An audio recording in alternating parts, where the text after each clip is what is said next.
So Friends. Yes. Right. So you Not were familiar. season 1 and 2. and 2. Yes. Right. And you were low level on that show? In what out? way? Talent and Low ability. life, talent. No. Position where you were. Yeah, well, it was my your third story job. editor. Yeah, it was a story. It's so funny because I was there was a Vulture article out recently about the writers of Friends, the Friends Room. Yes, I saw that. Right. Where it was like almost like the Corman factory for cranking out showrunners. Yes. Right, like Genji Cohen. So Genji Cohen and Bill Lawrence were both fired while I was there, and that don't blame yourself. I don't blame myself. Good. A little bit. No, but they were both kind of like on short-term deals there, and like writer, whatever, 13-week deals, and that was the key to super success.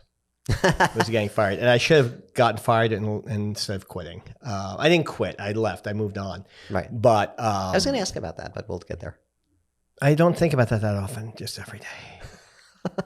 And then you left after season 2? Yeah. When it started, I was like, this show has maybe 8 more seasons left, and I want to get out. Was there a sense like as you're doing the show, like you started watching it and going, oh, this might be a cultural touchstone? Or did you just feel like, oh, it's a good show? And no, Does anybody know those things? I don't know. No, you don't know those things. And again, it was my third job in television. It was my third job in television. And I just assumed, it was, I was 25 or 20, maybe I was 26 years old, and you're invincible then. I remember telling the story the other day that like one day I like left Friends. I was like, and this is like the difference between being 26 and being, twice that. And then 3 years is like one day I left Friends because I had a bump on my back. And I like during lunch, I got this cyst removed.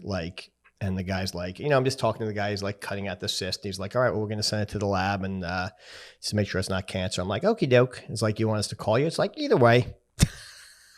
Like now honestly, I feel like I'm going to get cancer from telling that story. Like now, like anything. What do you mean? Like anything. Right. Shawnee, is this cancer? No, it's a crumb. Okay. But that's like the same. Are you sure? Should we not send this to the lab? It's not, yeah, it's your shirt and it's in the laundry. But it was back then the lab. It's like the lab. You're sending to the lab. There's a lab. I don't want to tell, you get together your personal belongings when there's a lab involved. Right. And, but back then I think that's a good metaphor for how I was, is just like you're carefree, you're young, like anybody could do this. I was one of the more prolific writers / joke tellers on the show. Mm-hmm. And it's just because that was my drive. It's like every day, if I didn't get a gigantic joke into the script, it was a failure of a day. And it was funny. I was with my writing partner at the time, and I never knew how he felt about me or anybody else did about me until I read that article. And apparently I was an a-hole. No, but the article didn't come off. No, it didn't come off. No, it didn't. But it talked about how prolific I was. And it talked about what my partner also said, like, can you imagine being in a room with this guy when you're just trying to think and he's got it out? He's got his gun out already. You know what I mean? Like when you're just like reaching for your gun, he's already fired. And it was very, very lucky to have a quick brain that way. Right. But I'm assuming it still is now unless people are more guarded, but that was the nature of those rooms, right? Where it was like just machine gun. It was a machine gun, and it's very, very competitive. Stressful. It's very, very competitive. Right. I got called into David Crane's office at least once a week for making someone cry or for doing so. I was not the refined gentleman I am today.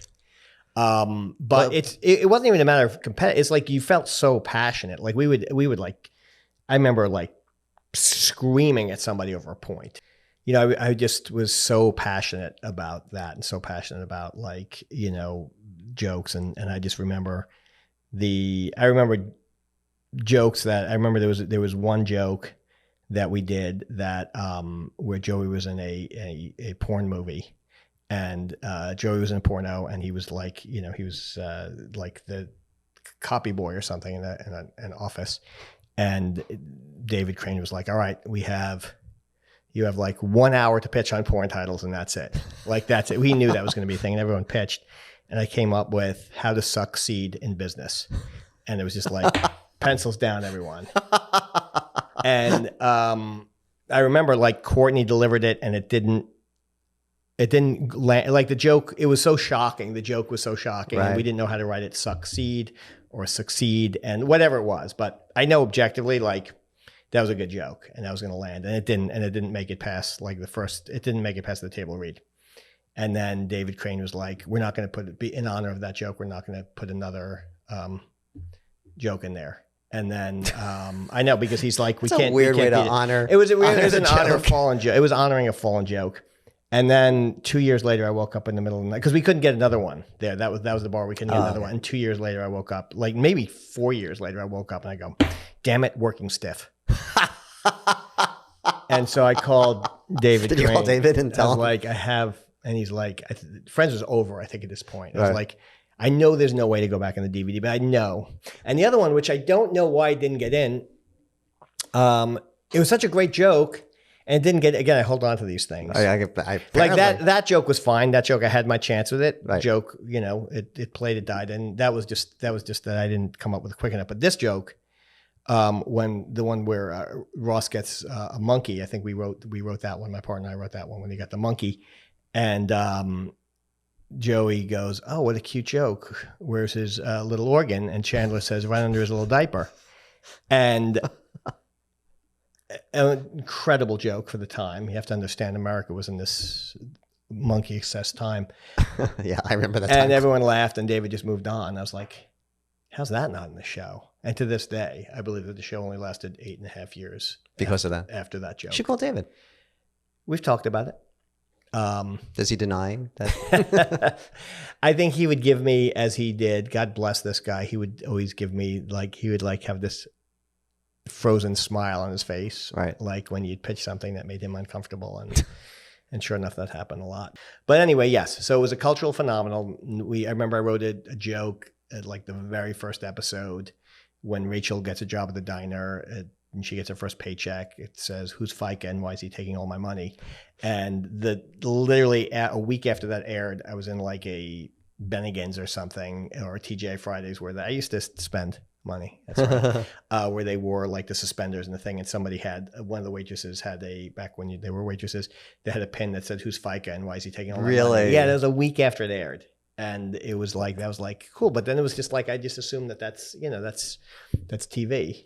And well, you're young and you're young and stupid. You get things on your back, you get them removed. They put them in the lab. You don't care. That's right. I write a line. Next thing, a week later, it's on a pin on some stranger. And it's like, I guess it's just how it works. Yeah, it's TV. Take that thing off my back. Send it to the lab. I don't care. Do what you want. Boy, if I had a nickel for every time that somebody's walking around with a pin with lines from Bloodsport 2, I'm like, I have. It's right there. Yeah. The lines are, "Watch out. Ouch, that hurts." Huh. You're going to get it. This isn't Bloodsport 1. That's right. We did Bloodsport 2 because there were so many loose ends after Bloodsport 1. I didn't see it because I didn't see Bloodsport 1, and I don't want to be lost. That's okay. It's okay. I think I've seen Bloodsport 2. I actually have seen Bloodsport 1. Was that Jean-Claude Van Damme? That was Jean-Claude Van Damme. The second one was not, I'm guessing. No, it was Daniel Bernhardt, who pops up in absolutely everything. He's a stunt coordinator and a fighter. I just saw him briefly. Well, he's in the movie most recently, Nobody, with Bob Odenkirk. Oh, really? And he plays one of the thugs in the bus. There's an amazing bus fight scene. Really? He was. Spoiler alert. Yeah, he was. He played Ronnie. Do you ever watch the TV show Barry? Yes. So do you remember there was an episode I think called like Ronnie Lily, like the father and the daughter's just like martial arts, like banshee. So he's the dad, in it. It's a great episode. It happens. Is Barry still on? Barry's still on. Really? Yeah. I should watch Barry. Yeah. Again. I think Ronnie Lily, I think is the name of that episode. It's an amazing. It's jaw dropping, that episode. But really? He's in that. So so Daniel Bernhardt transitioned from that to like top notch. He's like, and he works with Keanu Reeves all the time. I think that's the move. I think that's the move, is to go into like stunt coordinator. Yeah. That's for a writer. I want to go into writer coordinator, just like teaching people how to like not hurt themselves while using their Waterman Waterman pen.